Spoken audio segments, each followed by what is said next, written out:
Welcome back. Bullet બ્રેકિંગમાં આપનું સ્વાગત છે. હું છું પ્રતિપાલ સિંહ. અને સમાચાર તરફ નજર કરીએ તો નવનીત બાલદિયા કેસને લઈને ભાવનગર શહેરમાં ન્યાય સભા યોજાઈ. જેમાં અક્ષર પાર્ક ખાતે ન્યાય સભાનું આયોજન કરવામાં આવ્યું હતું. જેમાં મોટી સંખ્યામાં કોળી સમાજના આગેવાનો જોડાયા હતા.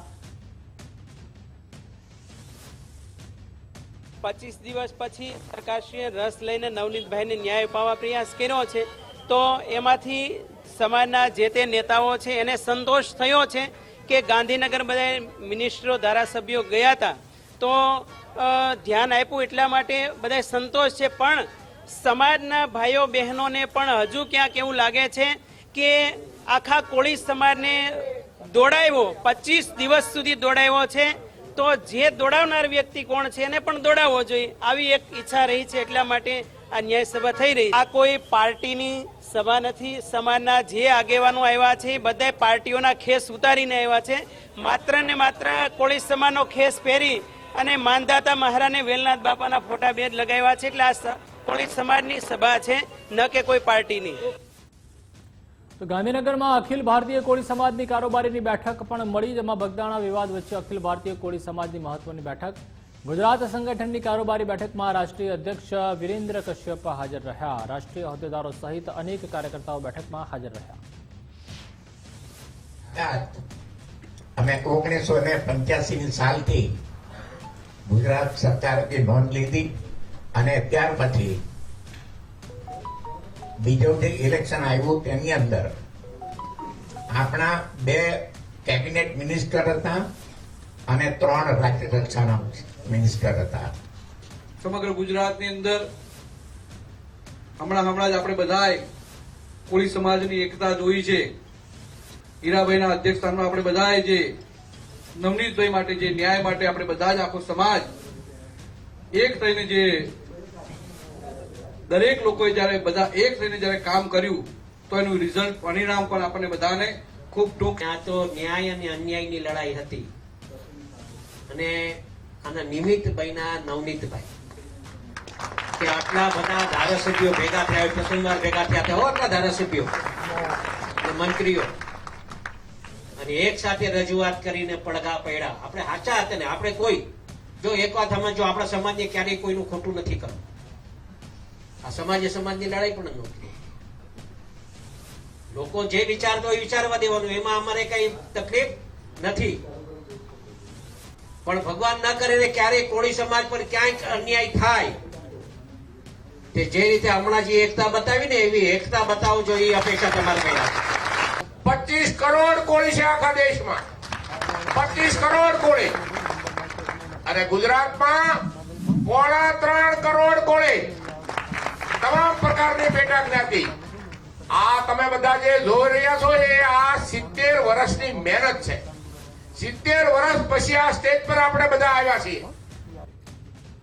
ભાવનગરના ઉગલવાણ ગામે યોજાઈ જનસભા. જેમાં દેવી પૂજક સમાજના પીડિત ઉપર થયેલા અન્યાયનો વિરોધ કર્યો. દેવી પૂજકના સમાજના આગેવાનોની હાજરીમાં સભા યોજાઈ હતી. ભોગ બનેલા કમલેશ ચુડાસમાનો અવાજ બુલંદ કરાયો. વહીવટીતંત્ર સમક્ષ ન્યાયની સશક્ત માંગણી કરાઈ. આજે અમારો દેવી પૂજક સમાજ અત્યારે ભેગો થયો છે. એ અમારે એક કમલેશભાઈ ચુડાસમાને ન્યાય દિવડાવવા માટે ભેગો થયો છે અને એને પોલીસ દ્વારા એટલે કે સાવરકુંડલા ટાઉનના નીતિનભાઈ વાળા દ્વારા જે મારવામાં આવ્યો છે અને એને બર્બરતા રીતે અત્યારે ઢોર માર્યો ને તો એ હાલે એવું માર્યો છે અને એને ન્યાય માટે આખો દેવી પૂજક સમાજ અમે બધો ભેગો થયો છું. મને અરજીના નામે સાવરકુંડલા ટાઉન પોલીસની અંદર બોલાવવામાં આવ્યો હતો અને મને મારવામાં આવ્યો. મારી સાથે મને ઉપલા માળે બોલાવવામાં આવ્યો અને મારો ફોન આંચકી લેવામાં આવ્યો. ફોન આંચકીને અને માથાના વાળ પકડીને પહેલાં તો મોઢા ઉપર મારવામાં આવ્યો, પછી હાથ. આજે જે કમલેશભાઈ ઉપર જે પોલીસ દ્વારા મારવામાં આવ્યો હતો એનું અનુસંધાને આજે સમગ્ર સમાજ એકત્રિત થયો છે. અલગ અલગ જિલ્લાઓમાંથી આગેવાનો અને જાગૃત યુવાનો પધાર્યા છે અને આજે અમે એક નિર્ણય લીધો છે કે આજે અમે સાવરકુંડલા ડીવાયએસપી અને અમરેલીના. તો મહેસાણાના પાટણવાળા ગજ્જર સુથાર સમાજે લગ્ન પ્રથામાં ક્રાંતિકારી બદલાવ લાવ્યો છે. પરંપરાગત સમૂહ લગ્નમાં વર્ષમાં એક જ તારીખે ભીડભાડ, અવ્યવસ્થા અને લાંબી રાહ જોવી પડતી હતી. તેને દૂર કરવા સમાજે દૈનિક લગ્ન યોજના અમલમાં મૂકી છે। આ યોજના હેઠળ કોઈ પણ પરિવાર પોતાના મનગમતા મુહૂર્ત અને તારીખે લગ્ન કરી શકે છે। સમાજ પ્રમુખ દિનેશભાઈ સુથારના જણાવ્યા મુજબ પ્રાઇવેટ લગ્ન જેવો જ માહોલ મળે છે અને તમામ વ્યવસ્થાની જવાબદારી સમાજ ઉપાડે છે। આર્થિક રીતે પણ આ યોજના ખૂબ લાભદાયી છે। એક જ તારીખે બધા વર્ગના લગ્ન કરવાનો, ત્યારે બધા વર્ગરીઓને રાહ જોવી પડતી હતી। દૈનિક લગ્ન યોજનામાં મુહૂર્ત તમારું લગ્ન સમાજ કરી આપશે, એટલે જે રાહ જોવી પડતી હતી એ રાહ જોવાની નહીં। સમૂહ લગ્નમાં વ્યવસ્થાના ભાગરૂપે ખર્ચાઓ બહુ થતા હતા।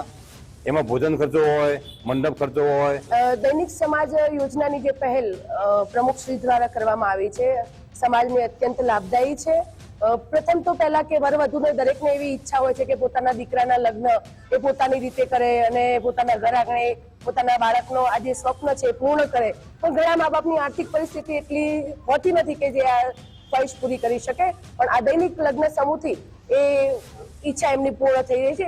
વિશેષ ભીડ ન હોવાથી એમને સારી એવી સુવિધા પણ આપી શકાય છે। દૈનિક લગ્ન યોજના કરવાનો ફાયદો એક જ કે અત્યાર સુધી સમૂહ લગ્નની અંદર એક જ દિવસે સમૂહ લગ્નની નોંધણી થતી અને એક જ દિવસે લગ્ન યોજના કરવામાં આવતી। એ વખત કરતો અત્યારે એક જ વ્યક્તિ હોય તો પણ સમાજ દ્વારા સમૂહ લગ્ન એમની જે સિવાય મુહૂર્ત આપ્યું હોય એ પ્રમાણે કરી આપવામાં આવે। તો જન આક્રોશ યાત્રાના ત્રીજા ચરણને લઈને હેમાંગભાઈ રાવલે નિવેદન આપ્યું છે। ઉત્તર ગુજરાતથી પ્રથમ ચરણમાં 7 જિલ્લામાં ફરી યાત્રા। પ્રથમ અને બીજા ચરણમાં કુલ 2500 કિલોમીટરની યાત્રા ફરી છે। 72 જાહેર સભાઓ અને 350 સ્વાગત કાર્યક્રમ પણ થયા છે। આજે જ્યારે આ બંને યાત્રા જે છે એ બંને યાત્રાની અંદર ટોટલ 72 જાહેર સભા કરવામાં આવી। 350 જેટલા સ્થાનિક લોકોના સ્વાગત પોઈન્ટ દ્વારા શહેરોની અંદર યુવા સાથીઓએ બાઇક રેલી કરીને આ જ્યારે 2500 કિલોમીટરનો પ્રવાસ પૂર્ણ થયા બાદ હવે આવતીકાલથી એટલે કે 2 ફેબ્રુઆરીથી લઈને 12મી ફેબ્રુઆરી જન આક્રોશ યાત્રાનું તૃતીય ચરણ એટલે કે આણંદના ચરોતર તમાકુ વેપારી એસોસિએશનનું મોટું એલાન, જેમાં આજથી તમાકુનું ખરીદ વેચાણ સંપૂર્ણ બંધ રહેશે। એક્સાઇઝ ડ્યુટી રદ ન થાય ત્યાં સુધી અચોક્કસ હડતાલ રહેશે। સરકારના ટેક્સથી તમાકુ ઉદ્યોગ પર મોટું સંકટ, ખેડૂતો અને વેપારીઓ ભારે મુશ્કેલીમાં મુકાયા છે। ઉત્પાદન પ્રોસેસિંગ ખર્ચ વધતા ખેડૂતોને ભાવ મળશે નહીં। અમે મજૂરીઓ માણસ છે, અમારું કામ બંધ થઈ ગયું છે એટલે અમે બેઠા છે, રોજગાર છે। આજથી અમારા પર 28% જીએસટી ને બદલે 40% જીએસટી લાગી રહેલો છે અને એ ઓછું હોય એમ વધારાનો કરનો ભાર એટલે કે 18% એક્સાઇઝનો ઉમેરો અનમેન્યુફેક્ચર ટોબેકો પર લાગી રહેલો છે। કેમ કે કામ નહીં તો શું બેસે કરીએ, ખાઈએ શું? અત્યારે ખરીઓ બંધ કરી દીધી તો સરકારે, અમારી રોજી રોટી ચાલતી હતી એ તો તમે બંધ કરી દીધી, હવે અમે ખાઈએ શું? એટલે પછી બેસી જ રહીએ ને। તો વિશ્વ પ્રસિદ્ધ યાત્રાધામ અંબાજી ખાતે આયોજિત ત્રિદિવસીય 51 શક્તિપીઠ પરિક્રમા મહોત્સવ 2026ના અંતિમ દિવસે ભક્તિ અને શ્રદ્ધાનો અદભુત ત્રિવેણી સંગમ જોવા મળ્યો। ગુજરાત વિધાનસભાના અધ્યક્ષ શંકરભાઈ ચૌધરીએ આ મહોત્સવમાં ભાગ લઈને મા જગદંબાના આશીર્વાદ લીધા હતા। તાલુકાનું ગામ ગણેશપુરા, હું અહીંયા માતાજીના ધામે પરિક્રમા કરવા આવ્યો છું અને મારા શરીરને કોઈ તકલીફ હાનિ જેવું નથી અને મને કંઈ થાક જેવું લાગ્યું પણ નથી અને અપંગ થતો હોય હું અહીંયા પરિક્રમા કરી શકીશ। સહજ માઈ ભક્તોમાં અનેરો ઉત્સાહ જોવા મળી રહ્યો છે। પાછલા 2 દિવસમાં 2.5 લાખ કરતાં પણ વધારે માઈ ભક્તોએ એક જ સ્થળે આ પવિત્ર ગબ્બર ખાતે 51 શક્તિપીઠ પરિક્રમાનો આધ્યાત્મિક લાભ લીધેલો છે। ગબ્બરની પરિક્રમા 51 શક્તિપીઠનો વાર્ષિક મહોત્સવ ત્રિદિવસીય ચાલે છે। એમાં લાખોની સંખ્યામાં શ્રદ્ધાળુઓ આ 3 દિવસ માની પરિક્રમા કરતા હોય છે। આમ તો પરિક્રમા હરરોજ ચાલુ રહે છે। તો સુરત શહેરમાં ગજેરા બંધુને ત્યાં ઇન્કમટેક્સ દરોડાનો મામલો છે, તેમાં એક બીજા બિલ્ડરની લડાઈ વડાપ્રધાન સુધી પહોંચી। પ્રવીણ અગ્રવાલના પીએમઓને પત્ર બાદ લક્ષ્મી ગ્રુપ પર તવાઈ, પત્ર સાથે 2000 કરોડના કૌભાંડના પુરાવા પણ રજૂ કર્યા હતા। હોંગકોંગથી રૂપિયા વ્હાઇટ થઈ સુરત પાછા આવ્યાનો ઉલ્લેખ કરાયો હતો। પત્રમાં 2000 કરોડના આંકડા સાથેના પુરાવાઓ જોઈને તપાસ કરવામાં આવી રહી છે. પીએમઓ સ્તરેથી ઉચ્ચ સ્તરીય તપાસના આદેશ આપવામાં આવ્યા છે. પંજાબ નેશનલ બેંકના કૌભાંડી મેહુલ ચોકસી સાથેના સંબંધો મુખ્ય મુદ્દો છે. મેહુલ ચોકસીના પ્રોસીડ્સ ઓફ ક્રાઇમ ગજેરા બંધોના પ્રોજેક્ટ્સમાં રોકાયા છે.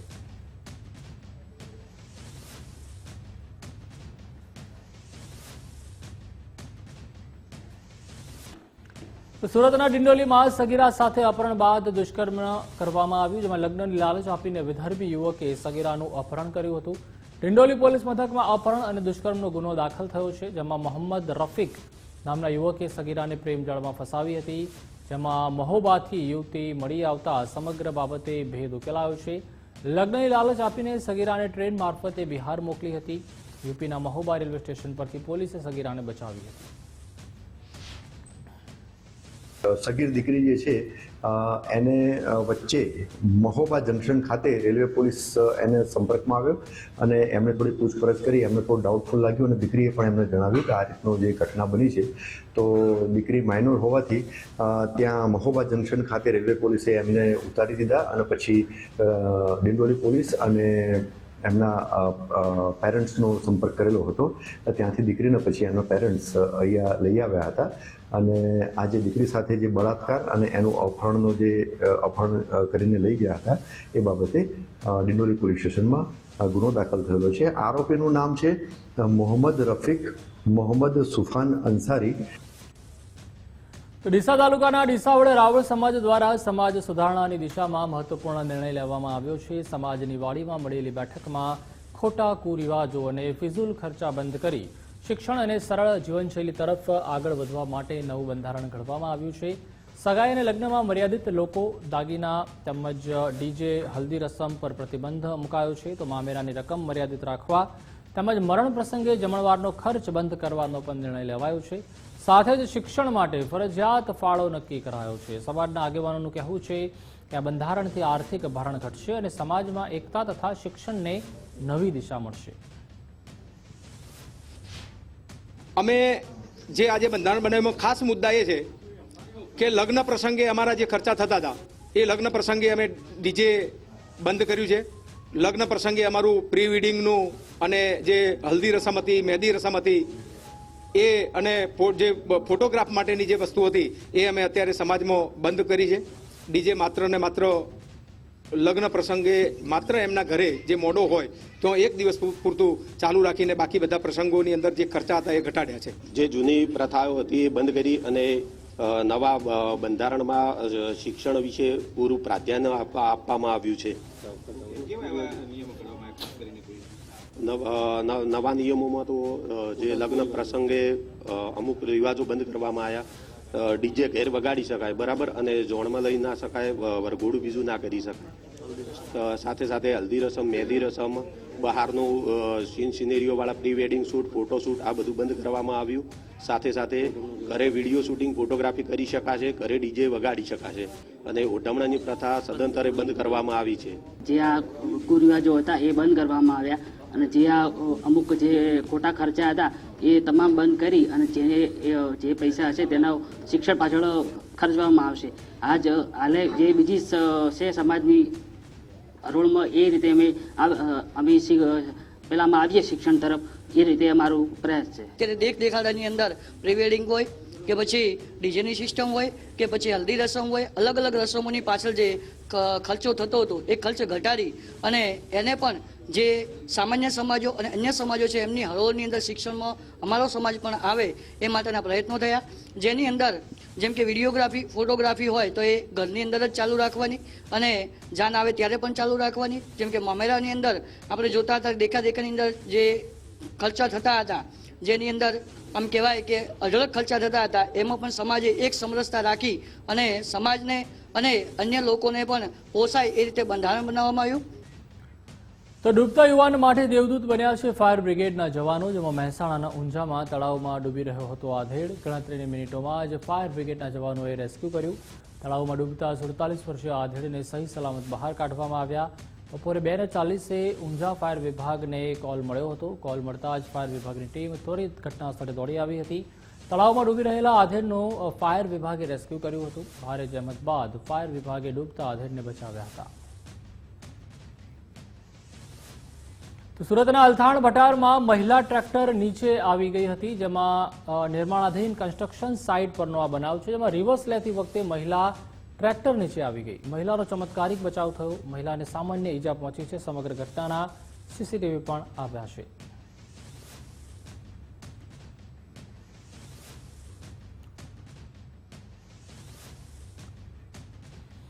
બનાસકાંઠાના નળાસર ગામે યુવકમાં હડકવાના લક્ષણો જોવા મળ્યા હતા, જેમાં યુવકને દોરડા વડે બાંધી પાલનપુર સિવિલ હોસ્પિટલ ખસેડાયો હતો. યુવકની સારવારને પગલે સ્થિતિમાં સુધારો દેખાઈ રહ્યો છે. યુવકે સ્વીકાર્યું કે 3 મહિના અગાઉ તેને શ્વાન કરડ્યું હતું. શ્વાન કરડ્યા બાદ તેણે ઇન્જેક્શન લીધા હોવાનું પણ જણાવ્યું. હાલ યુવકમાં હડકવાના કોઈ લક્ષણો નથી તેવું ડોક્ટરે જણાવ્યું હતું. ગઈકાલે જે દર્દી દાખલ હતો, જે હડકવાના લક્ષણો સાથે આવેલો હતો, એની તપાસ કરતા આજે એકદમ સ્વસ્થ દેખાય છે. ગઈકાલે બેભાન અવસ્થામાં હતો અને કોઈ પ્રશ્નો પૂછે તો જવાબ આપી શકતો નહોતો, અને આજે તપાસ કરતા પેશન્ટ એકદમ સ્વસ્થ છે, વાતોચીતો કરે છે, અને એને પહેલા હડકવાનું ઇન્જેક્શન લીધું છે એવું પણ કહે છે, અને કૂતરું કરડ્યું છે 3 મહિના પહેલા એવું પણ કહે છે. અહીં પાલનપુર સિવિલમાં જ એને ઇન્જેક્શન લીધેલા હતા, અને અત્યારે જોતા અત્યારે કોઈ પણ જાતના હડકવાના લક્ષણો હોય નહીં એવું લાગે છે. તો જે રીતે ડોક્ટરે કહ્યું હતું કે હાલ પૂરતા કોઈ હડકવાના લક્ષણો નથી, તો જે રીતે આ યુવકને 3 મહિના પહેલા શ્વાન છે તે કરડ્યું હતું. ત્યારબાદ સોશિયલ મીડિયામાં વિડીયો પણ ખૂબ જ વાયરલ થયા હતા કે કઈ રીતે તમામને બચકું ભરવા માટે પણ દોડી રહ્યા હતા. પરંતુ હાલ જે ડોક્ટર સુનિલ જોશી તેઓ કહી રહ્યા છે કે ઇન્જેક્શન આપ્યા બાદ કોઈ અસર નથી દેખાઈ રહી. તો આ તરફ સુરતમાં બિલ્ડરના આપઘાતના પ્રયાસનો મામલો છે, તેમાં બિલ્ડર તુષાર ઘેલાણીએ કર્યો આપઘાતનો પ્રયાસ. એમાં ઘરમાં પોતાની જ રિવોલ્વર વડે ફાયરિંગ કર્યું હતું. પોતાની જ રિવોલ્વર વડે જીવન ટૂંકાવવાનો પ્રયાસ કર્યો. રિવોલ્વરની બુલેટ મગજની અંદર સુધી ઘૂસી ગઈ. મગજમાં બુલેટના પાર્ટિકલ્સ પણ મળી આવ્યા. હાલ બિલ્ડર તુષાર ઘેલાણીની સ્થિતિ ખૂબ ક્રિટિકલ છે. હાલ વેન્ટિલેટર પર છે તેઓ. આગામી 48 કલાક બિલ્ડર તુષાર ઘેલાણી માટે નિર્ણાયક રહેશે. રાત્રે જે તુષાર ગેલાણી આપણા રિસ્પેક્ટેડ બિલ્ડર જે મહાવીર હોસ્પિટલમાં લાવવામાં આવ્યા, એમને ગન શોટની ઇન્જુરી બહુ ગંભીર રીતે થઈ હતી.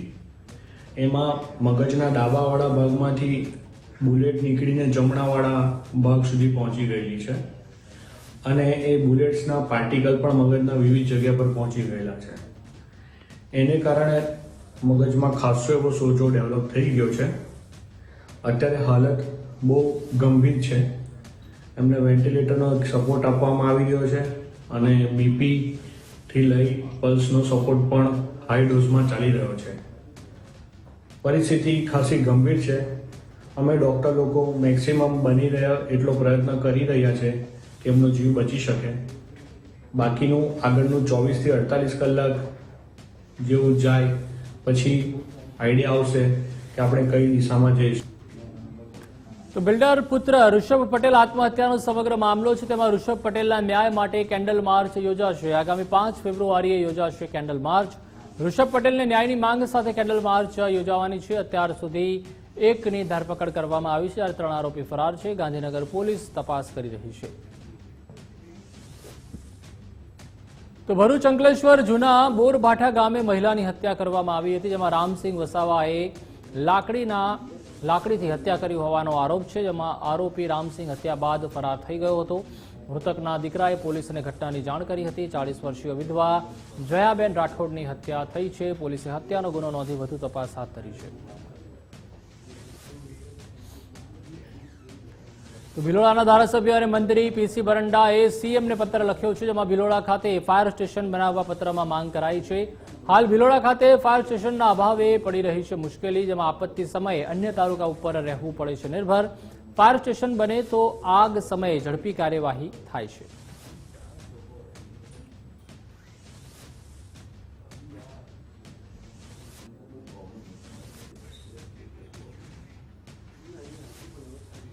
તો ખેડૂત નેતા પ્રવીણ રામ, રાજુ કરપડા, રમેશ મેર, હંસરાજ ભાલાળા, વિપુલ હરિયાણી, વિપુલ મકવાણા અને જીતેન્દ્ર ગોવિંદિયા જેલમાંથી મુક્ત થયા છે.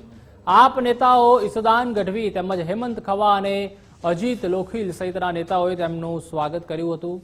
પ્રવીણ રામે જેલમાંથી મુક્ત થઈને પ્રેસ કોન્ફરન્સમાં જણાવ્યું કે અમે 108 દિવસ જેલમાં રહ્યા, પરંતુ હવે 108 દિવસની જેમ જબરજસ્ત મનોબળ સાથે ગુજરાતની જનતાની સેવા અમે કરીશું.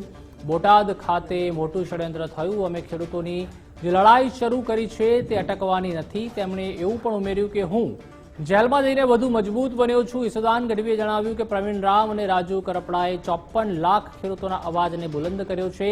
કડદા પ્રથા સામે અવાજ ઉઠાવ્યો છે અને આ પ્રથા આખરે બંધ થઈ છે. તો રમેશ મેરે કહ્યું કે ખેડૂતોના મુદ્દાઓને આવનારા સમયમાં ઉઠાવતા રહીશું. આજે અહીંયા બહાર આવ્યો છું તો જે આંખમાં આંસુ છે એ દુઃખના આંસુ નથી. એ આગામી દિવસોમાં લડાઈ લડવાના સંકેત છે અને આગામી દિવસોમાં મજબૂત લડાઈ લડીશું અને બતાવીશું કે અમે તમારાથી ડરવાના નથી, અમે તમારાથી હિંમત હારવાના નથી. અમારી લડાઈ ચાલુ રહેશે. જ્યારથી આમ આદમી પાર્ટીના નેતા ભાઈ શ્રી રાજુભાઈ, પ્રવીણભાઈ અને આખી ટીમે જ્યારે અવાજ ઉઠાવ્યો ત્યારે આખા ગુજરાતમાં કડદા એને બંધ કરવા પડ્યા. ઓફિશિયલી એને લેટર આપવું પડ્યું કે આજથી હવે કડદા કોઈ કરશે નહીં. આ ખેડૂતો જાગ્યા. ખેડૂતોને ખબર જ નહોતી ખરેખર આ લૂંટ છે કડદાના નામે. તો બુલેટિનમાં હાલ બસ આટલું જ. વધુ સમાચાર માટે આપ જોતા રહો ગુજરાત ફર્સ્ટ ન્યૂઝ. નમસ્કાર.